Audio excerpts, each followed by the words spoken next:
In the 21st century, nothing is more dangerous than ignorance. And the most dangerous kind of ignorance for Jews is ignorance of Islam.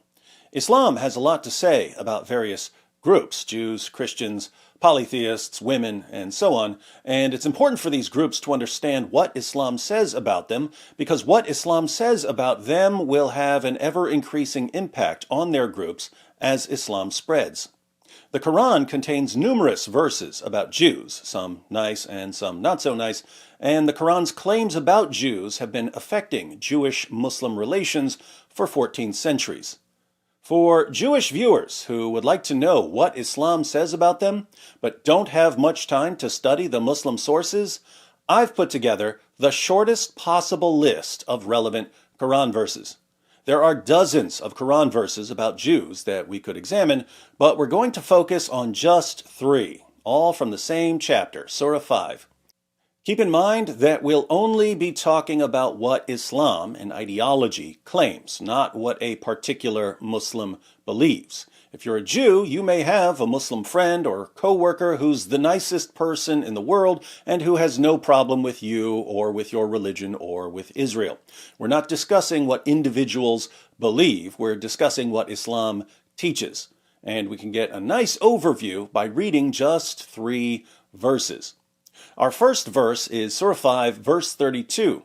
Even if you've never studied Islam, you've probably heard part of this verse at some point because it's one of the most frequently quoted Quran verses in the West. After every Islamic terrorist attack, politicians and journalists remind us that such attacks are un-Islamic because the Quran declares that if anyone kills a man, it's as if he's killed all mankind. They never quote the complete verse, of course, and they almost never give the reference, because if they gave the reference, someone might read the complete verse, and even worse, might read the very next verse. Watch what happens when we read the entire verse. This is how Surah 5, verse 32 is usually quoted to us by politicians and journalists. If anyone killed a person, it would be as if he killed all mankind. Sometimes they include a bit more, telling us that the Quran says, if anyone killed a person, it would be as if he killed all mankind, and if anyone saved a life, it would be as if he saved the life of all mankind. But let's see what politicians and journalists leave out. Because of that, we ordained for the children of Israel that if anyone killed a person not in retaliation of murder or to spread mischief in the land, it would be as if he killed all mankind. And if anyone saved a life, it would be as if he saved the life of all mankind. And indeed, there came to them our messengers with clear proofs, evidences, and signs. Even then, after that, many of them continued to exceed the limits, e.g. by doing oppression unjustly and exceeding beyond the limits set by Allah by committing the major sins in the land. Notice 4 things about this verse. 1, the Quran says that this was a revelation for Jews, the children of Israel. We ordained for the children of Israel that if anyone killed a person not in retaliation of murder or to spread mischief in the land, it would be as if he killed all mankind. And we know what the Quran is referring to here. This is a quotation from a Jewish rabbi in the Talmud. The Quran says that Allah ordained this for the children of Israel. Politicians and journalists omit the part about the children of Israel so that they can pretend that Islam calls for endless peace and tolerance. Meanwhile, the very next verse, Surah 5, verse 33, is a revelation for Muslims, and it commands Muslims to dismember and kill and crucify all kinds of people. So, 533 justifies terrorism. Politicians and journalists ignore it and go to 532. They do a bit of editing, and there you have it. Islam is a religion of peace.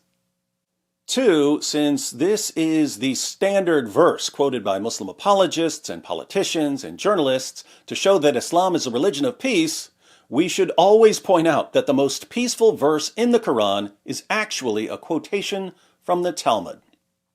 3, the Quran says that this Jewish teaching is a revelation from Allah. So according to the Quran, the Talmud, or at least a portion of it, is a revelation from Allah, just as the Torah and the Gospel, according to the Quran, are revelations from Allah. Commentary from a rabbi in the Talmud is revelation from Allah. Good to know. 4, the Quran says that there was an exception to the rule against killing, and that Jews could execute people for spreading mischief in the land. If anyone killed a person not in retaliation of murder or to spread mischief in the land, it would be as if he killed all mankind. So, Jews, according to the Quran, had authority from Allah to carry out capital punishment for certain crimes committed in the land. Pop quiz for those of you who read the Quran. Which land is the Quran referring to here? Is it A, Canada, B, China, C, Switzerland, or D, Israel? Allah, according to the Quran, gave the children of Israel authority over the land of Israel. Yes, Allah is a Zionist who says that the children of Israel have the right to punish people for spreading mischief in the land. Can you think of anyone who's been spreading mischief in the land? Next verse, Surah 5, verse 43. The historical background of this verse is that some Jews came to Muhammad to judge a dispute. Allah responded by saying to Muhammad, "But how do they come to you, Muhammad, for decision while they have the Torah, in which is the plain decision of Allah? Yet even after that, they turn away, for they are not really believers." Allah wanted to know why Jews would come to Muhammad when they already had the Torah. Muhammad gives a dramatic illustration of Allah's point in Sunan Abu Dawud 4449, where we see Muhammad's reaction to the Jews coming to him for judgment. In 7th century Arabia, the person who judged a dispute would sit on a judgment cushion. Watch what Muhammad does. They set out a cushion for the Messenger of Allah, and he sat on it. Then he said, "Bring me the Torah." It was brought, and he took the cushion from beneath him and placed the Torah on it and said, "I believe in you and in the one who revealed you." So the Jews bring a copy of the Torah. Muhammad takes the judgment cushion out from under him and puts the Torah on the judgment cushion. Muhammad speaks to the Torah and says, "I believe in you and in the one who revealed you." According to the Quran, do Jews need Muhammad's revelations? No, because they already have the Torah. The Quran, then, is useless to Jews according to the Quran itself. Notice also that both Muhammad and Allah affirm the inspiration, preservation, and continuing authority of the Torah. Third verse, Surah 5, verse 82. "Verily, you will find the strongest among men in enmity to the believers, i.e. Muslims, the Jews, and those who are al-mushrikun. Mushrikun are people who associate partners with Allah. And you will find the nearest in love to the believers, i.e. Muslims, those who say, 'We are Christians.' That is because amongst them are priests and monks, and they are not proud."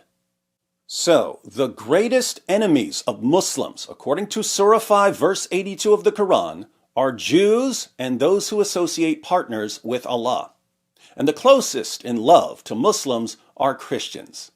Oddly enough, Jews and Christians are different groups from the mushriks here. Jews and Christians don't associate partners with Allah. Later in the Quran, when Allah has to justify violently subjugating Jews and Christians, he declares that Jews and Christians are, in fact, mushriks. It's interesting how Allah's eternal word, the Quran, changed depending on how Muhammad was feeling. When Muhammad began receiving revelations in Mecca, the message of the Quran was, it's Muslims, Jews, and Christians united as monotheists against the polytheists. Later, Muhammad and his followers moved to Medina, and it was a very important test for Muhammad because he had just spent a decade telling his followers that the Jews would accept him as a prophet.